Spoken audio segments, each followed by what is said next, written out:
Action! So, mga ka-amazing, meron pong mga basketball issue and basketball related na pag-uusapan na naman natin, Mr. Lamberto. Are you ready? Yep. But first and foremost, mga ka-amazing, we just want to give thanks sa mga organizers sa Qatar, kay Topeng, kay Nino Gelig, and Ma'am Rona for allowing us to have a great experience dyan sa Qatar, Doha, Qatar. That's one of the best, funnest invites we have had, right? They are called CRAN. Oh, yeah. Cran Sports, shout out to you guys. Thank you for the great event and the great experience as well. Alright, so basketball related, Mr. Lamberto. Yeah. Joseph Yo, may nilabas na actual interview natin eh. First of all, mga amazing, nothing against kay Mark Pingris. Napag-usapan kasi namin, ang story kasi yan, napag-usapan namin si RDO, na dapat si RDO deserve din maging top 50. And then yung Joseph Yo, may pinakawalan na opinion niya. And again, dito po sa PBA Moto Club, and kahit saan ka man sa mundo, pag may opinion ka, I think, pakinggan din natin yung opinion ng ibang tao. I-respect natin yung opinion niya dahil iba-iba naman yung opinion ng bawat tao. Diba? Iba yung opinion mo, iba yung opinion ko, iba yung opinion ng Joseph Yo. So, Pero walang ano yan, wala siyang issue kay Ping whatsoever or anything like that. It's nothing personal. It's just opinion lang niya. Yun lang yun, as in. Pero they're not fighting. There's no hate or anything. So, tanggalin niyo ng mga ganyan sa utak niya. actually, nag-usap na ako saka si Mark Pingris, ikaw at si Mark Pingris, Yeah. and nakausap na rin ni Mark Pingris si Joseph Yo. And then, by the terms ng pag-uusap nila, ano lang, sabihin na, nag-apologize si Joseph Yo na this is my opinion. Sorry, Ping, kung medyo against sa'yo yung opinion ko. Pero opinion niya yun. Pero Tapos naiintindihan naman ni Mark. naiintindihan naman ni Ping eh. Sabi Yeah. niya, walang naman issue niya kasi opinion nga niya. So, it's all good naman. Yeah, so pag-usapan natin yung opinion. For me kasi, ako, to be honest, si RDO, deserve niya rin talaga maging masama sa top 50. There's no doubt. Kasi napag-usapan nga natin, si Kuya Yancy D. Ocampo, medyo madiin pa yung wordings niya na dapat yung kapatid niya kasama kasi maganda rin yung stats, maganda yung kanyang mga awards and everything. For me, ako, to be honest, sa sinabi ni Joseph Yo, against ako doon. Magkaiba kami ng opinion ni Joseph Yo. For me, hindi nyo pwedeng tanggalin yung 15 times All-Star ng Mark Pingris. Doon pa lang eh. 15 times? Tsaka Ibig sabihin, gusto siya ng mga tao. Tsaka yung impact niya sa team. Yeah, hindi necessary yung points for me. Si Joseph kasi sa points, kasi offensive player si Joseph Unang-una, Yo. ibang role sila eh. Si Joseph Yo is offensive player. Nakatingin siya sa stats in the open side. So for me, as a basketball player, for me, importante rin yung defense. Because defense wins what? Championships. Exactly. So, kaya naka-Grand Slam ang Magnolia or Pure Foods franchise is because of Mark Pingris. Do you agree? Yeah, I agree. So, ako, against ako sa kay Joseph Yo. But again, opinion niya yan. And I still love Joseph Yo. And I respect Joseph Yo as a teammate, as a friend, as a companion sa PBA Moto Club. Kasi event natin sa PBA Moto Club yung interview eh. So, nagkataon lang, nagkwentuhan tayo. Yun naman yung binibigay namin sa YouTube. Kung ano yung mga pinagkwentuhan namin, kung ano yung mga experience namin abroad, international event, domestic event, nisi-share namin sa inyo mga ka-amazing. Right? So, for you, ikaw, ano yung pananaw mo dun sa opinion ni Joseph Yo? Well, sa akin, I agree deserving si RDO. Okay? But I don't agree with that Ping shouldn't be included in the top. No. Ang wordings ni Joseph Yo, again, I quote, dapat mas mauuna si RDO kaysa kay Mark Pingris. I'll just put it this way: both are deserving to be in that space, in the top 50. top 50. Yeah. So, I mean, like I said, Ping, he didn't yung role niya is a defensive stopper, rebounder, energy player, di ba? So, yung mga scoring niya, bonus na lang yun. But that's not his role. Ronnie Dale's role is to score. Diba? So, it's two different roles, but you can be great at both. So, Ronnie Dale is great at his role and should be in the top 50. And rightly so that Ping is in the top 50 as well. Yeah. I agree with you. 100%. Kasi may sinabi rin si Mark Pingris sa interview niya. Again, nakita ko lang sa Facebook kasi yung algorithm ni Facebook, lahat talaga lumalabas sa atin eh. Tsaka ano mo, isa pang bro, without role players or players katulad nila Ping, nila Rudy Hatfield, guys like Freddie Abuda, Yun nga yung sabi. yung mga guys like that, Mm, you're not gonna win championships, man. exactly. Those are the guys that does all the little things that your stars don't do. Ang tawag doon vital role. Isipin mo if wala sila guys on our team like sila Ronald Tubid, Sunday Salvacion, bro, there's no way we would have won our championships, man. Sa Ginebra. No, there's no way. Because those guys were key players for our team. Rudy Hatfield, Rafi Rivas, si Billy.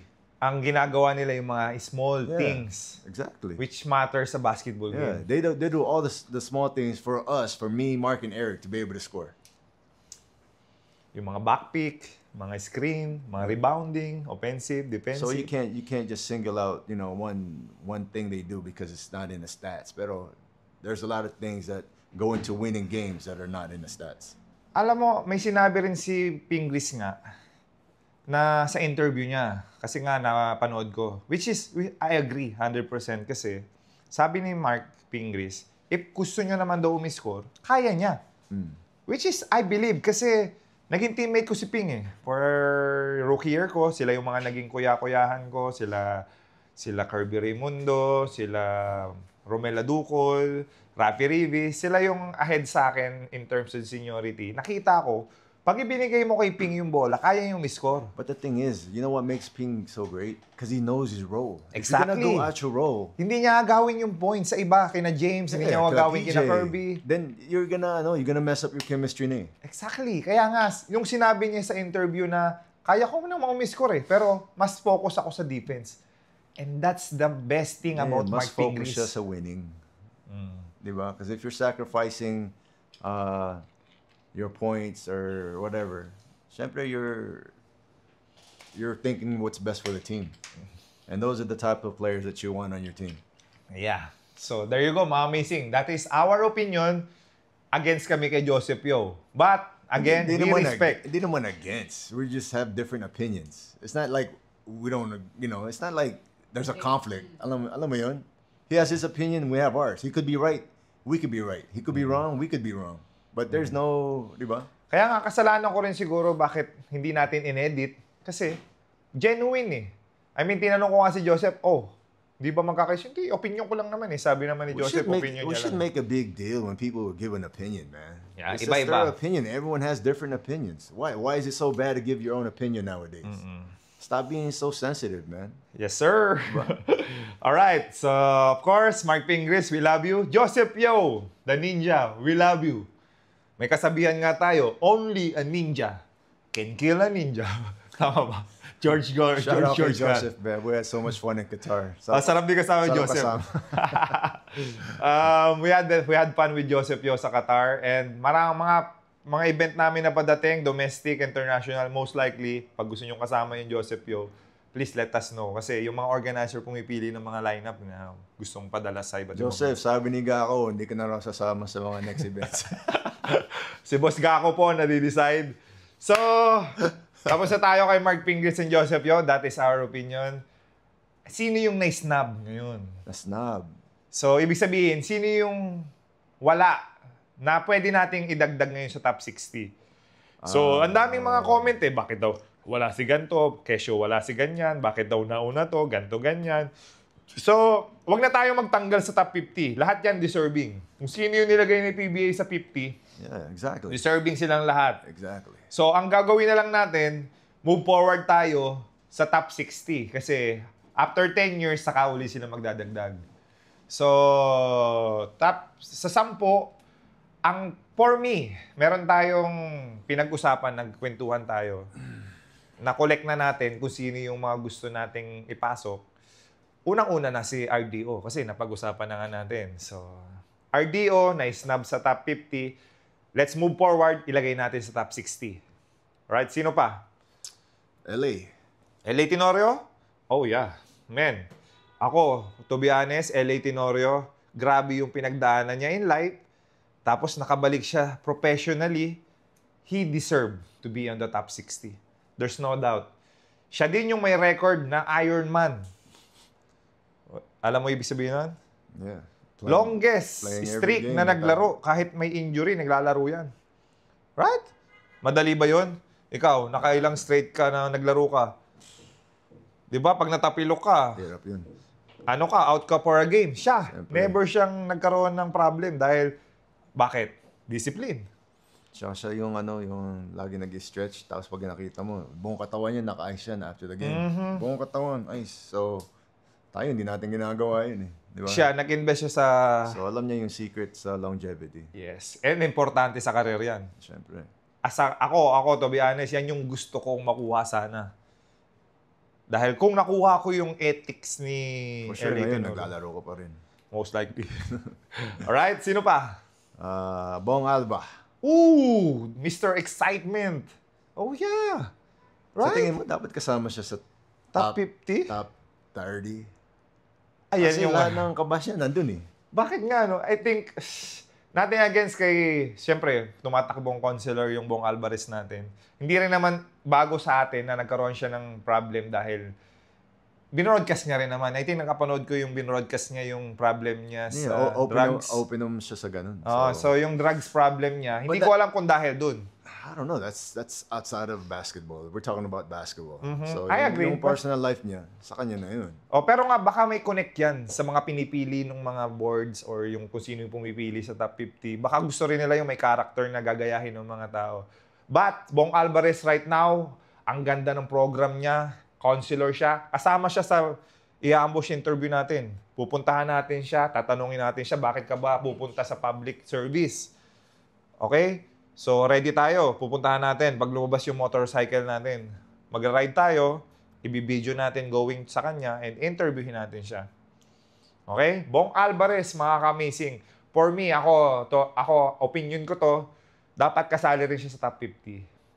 But again, we don't know kung ano yung mga issue or problem, bakit wala siya dun, and then, ilalagay natin siya sa top 60. Do you agree? I agree. Wala kang concern? Alright, sino pa?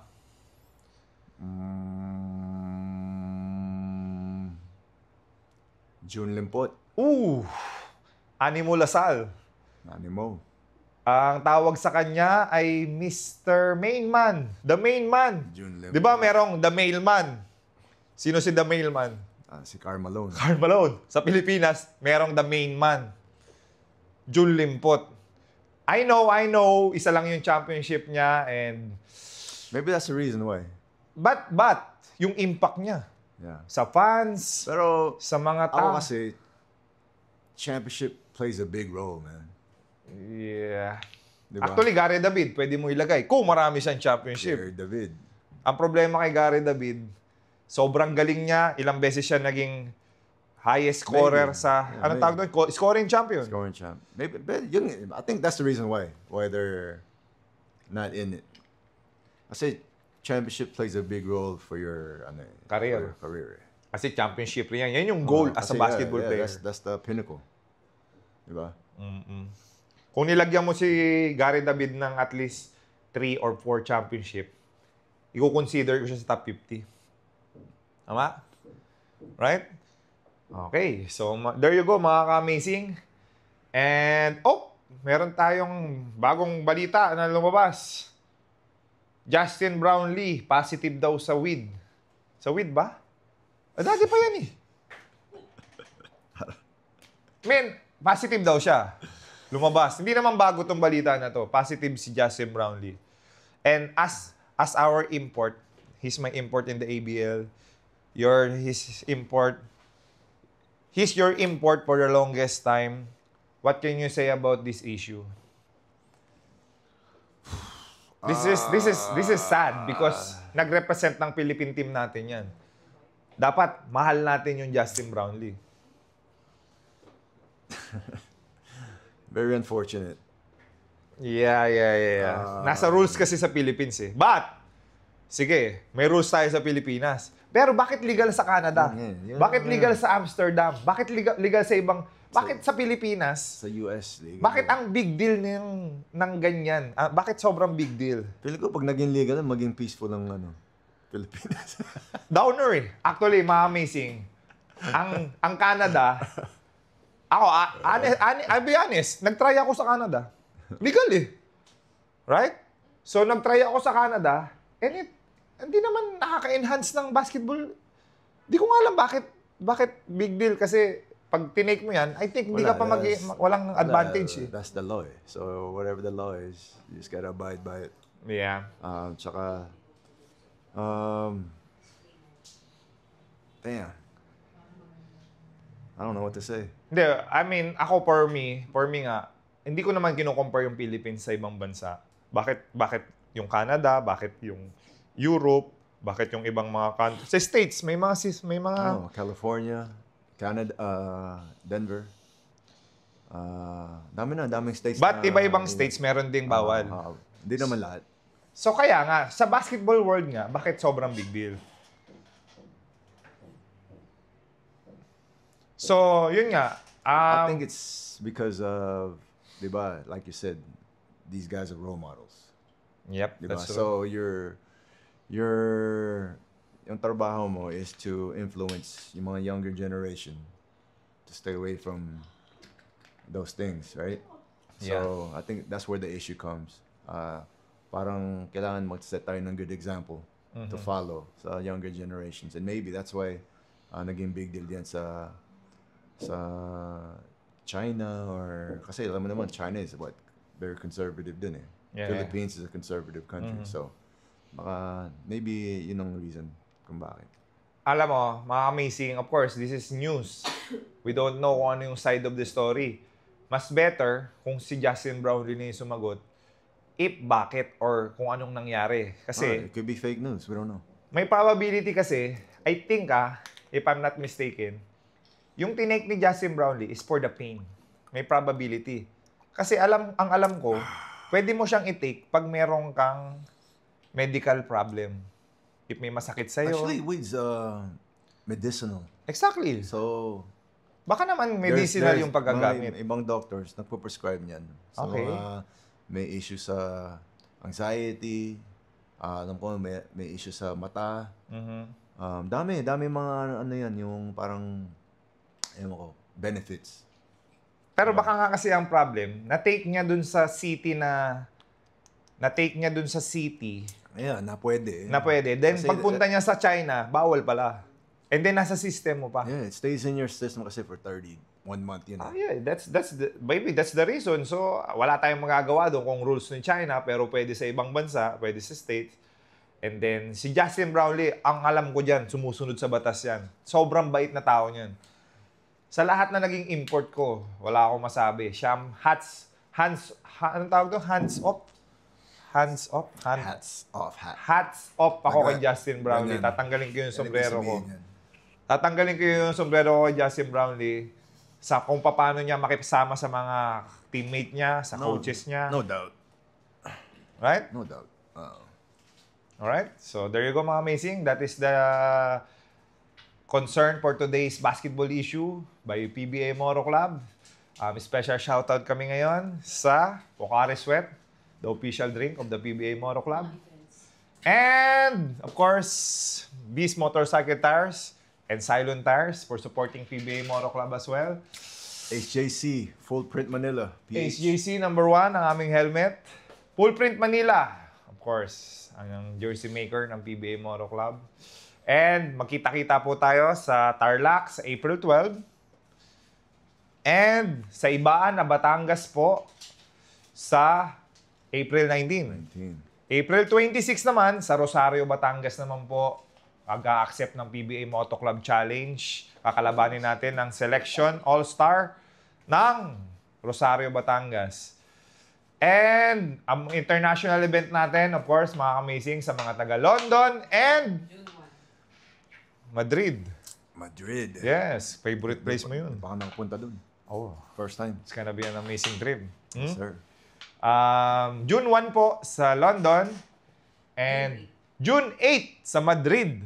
So, makita-kita po tayo dyan sa United Kingdom and Europe. For PBA Moto Club, Europe and United Kingdom That's so Tour. confusing, no?